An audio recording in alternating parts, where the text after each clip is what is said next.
I imagine anybody who's having the TAT that are valve and shim are probably not going to need any adjustment. Like I say, just need to check prior to.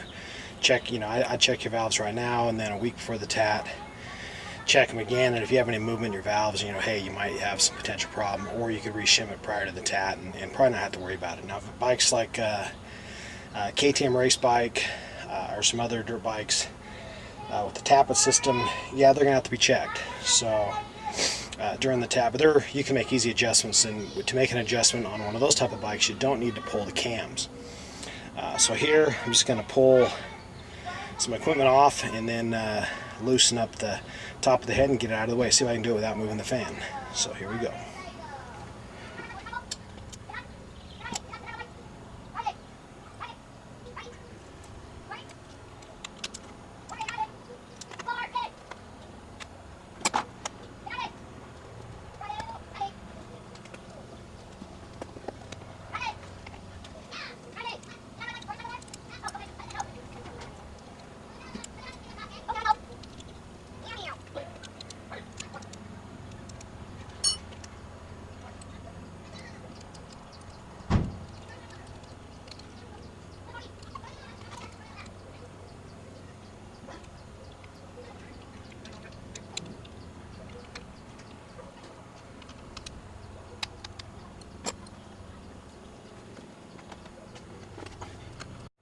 Cover on a DRZ is just magnesium, and they seem like they're just paper thin, so be careful taking that off.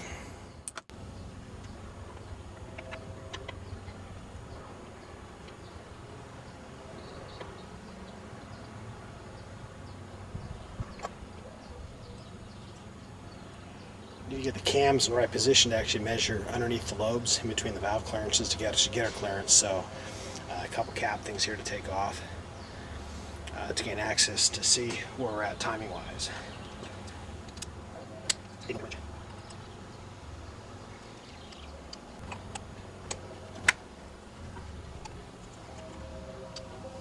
need to rotate the motor until we're top dead center of the compression stroke, not the exhaust stroke. And so we're going to go till we get our timing mark. Here, I'm not sure if you'll be able to see it, but it's I'm actually watching the cams too.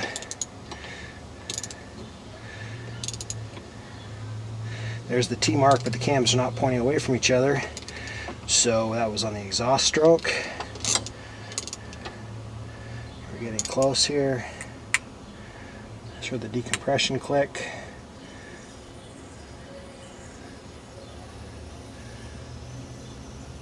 Oops, I just passed it. On the compression stroke here.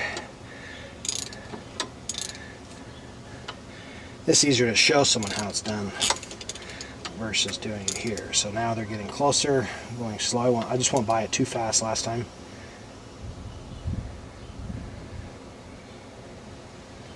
Here comes a mark. That's T right in the center of the window. And then we zoom out and you see the cam lobes are facing apart from each other.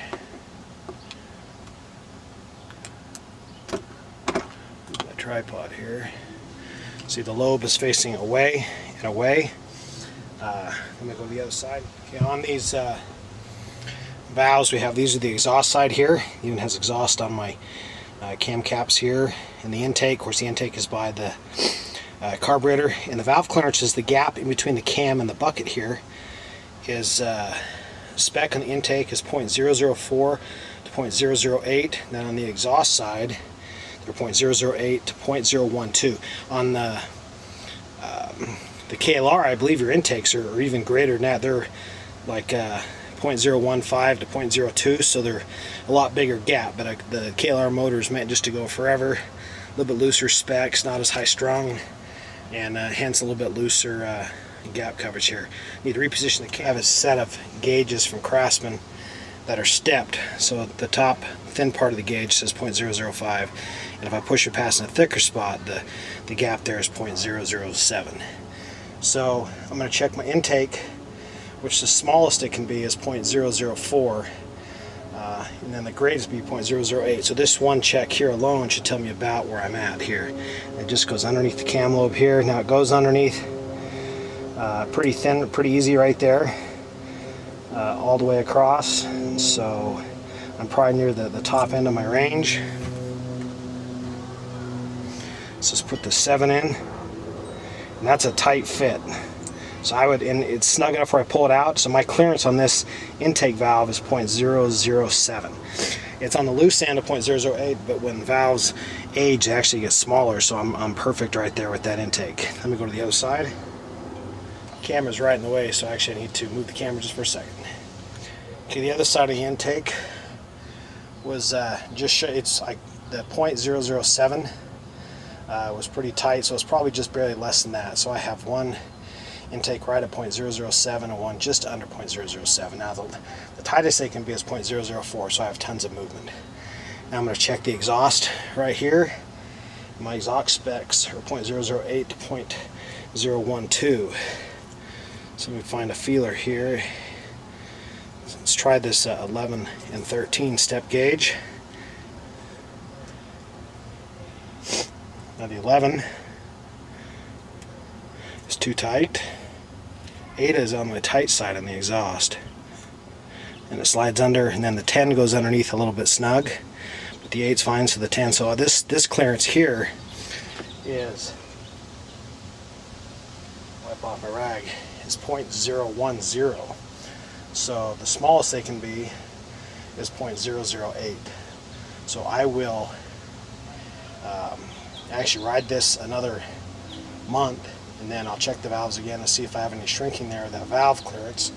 And if this bite goes in the TAT, this will get a shim change prior to. Now I also want to change my camshaft on here to a hot cams for an additional 2 to 3% horsepower, and I'll probably do that at the same time. The other side of the exhaust is about 0.01 as well, so they're right in the middle of the range, and they're going to get a change. I won't do it this video here. This just shows you can check and track what needs to be done. And prior to the TAT, this bike would need both the shims changed. And you can't get your shim size until you actually pull the cam off. I got to take off my cam chain tensioner, which on the other side I have a manual one, and then you pull off these cap screws. Then you can lift up the cam, just take a magnet, lift out the buckets, grab the shim, change it. I'll have to actually show you how to do that on another video. But right now this one's within spec, but pre-TAT it needs new shims. So I'm just going to button it up and hope this helps. Good day. Don't forget to pull your plug, take a picture anything that you think might need attention or you want to see the condition of later. Also, write down anything I find in there, valve clearances, date, any work I've done, what jet I changed, and I'll transfer it down into a logbook in the house. Just to keep up so you know exactly where I'm at maintenance. I'm just going to put this back together. Going to ride it for a couple miles, get the oil warmed up, and it's been 500 miles since an oil change, so hey, why not? It's a DRZ, it's worth it. One last thing, I'm a firm believer in thread locker. These tank bolts, a lot of fasteners tend to shed themselves on thumpers, so I always tend to pack some Loctite. It's good stuff.